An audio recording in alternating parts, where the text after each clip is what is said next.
కరీంనగర్ జిల్లా గంగాధర మండలం నారాయణపూర్లో ముంపు అంశంపై జరిగిన గ్రామసభ వివాదం ఉద్రిక్తతకు దారితీసింది. గ్రామసభలో సర్పంచ్ గ్రామస్తుల మధ్య ఘర్షణ చోటు చేసుకుంది. తర్వాత సర్పంచ్ భర్త ఆత్మహత్య యత్నానికి పాల్పడడంతో గ్రామస్తుల మీద పోలీసులు కేసు నమోదు చేశారు. ఆత్మహత్యకు ప్రేరేపించారనే ఆరోపణలతో BNS 108 తో పాటు SC/ST అట్రాసిటీ చట్టం, ఇతర నాన్ బెయిలబుల్ సెక్షన్ల కింద 13 మంది గ్రామస్తులు, వార్డు సభ్యులపై కేసులు నమోదయ్యాయి.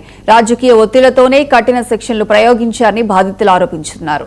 తమపై నమోదైన తప్పుడు కేసులు ఎత్తివేయాలని మహిళలు నిరసన వ్యక్తం చేశారు.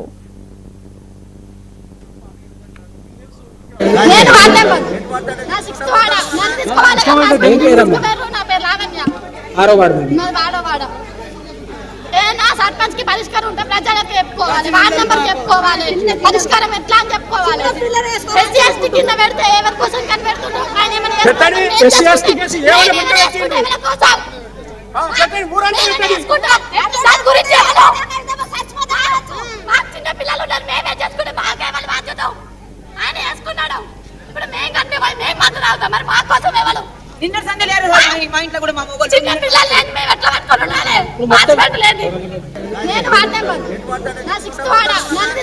నారాయణపూర్ గ్రామంలో గ్రామ సభ జరుగుతుండగా కొంతమంది వచ్చి సర్పంచ్ గారిని ఆమె భర్తను నానా విధాలుగా బూతులు తిట్టి బెదిరింపులకు గురి చేసి వాళ్ళను ఇబ్బంది పెట్టినారని చెప్పి ఆ మానసిక వేదన గురై అతను ఇంట్లోకి వెళ్ళి టాబ్లెట్లు వేసుకొని ఆత్మహత్యకు ప్రయత్నించగా అతన్ని హాస్పిటల్కి షిఫ్ట్ చేసి ట్రీట్మెంట్ చేస్తున్నామని చెప్పి ఫిర్యాదు ఇవ్వగా ఆ ఫిర్యాదు పైన ఒక కేసు నమోదు చేయడం జరిగింది. ఆ ఫిర్యాదులో ఒక 13 మంది నారాయణపూర్ గ్రామస్తుల పైన వాళ్ళు ఫిర్యాదు ఇవ్వడం జరిగింది.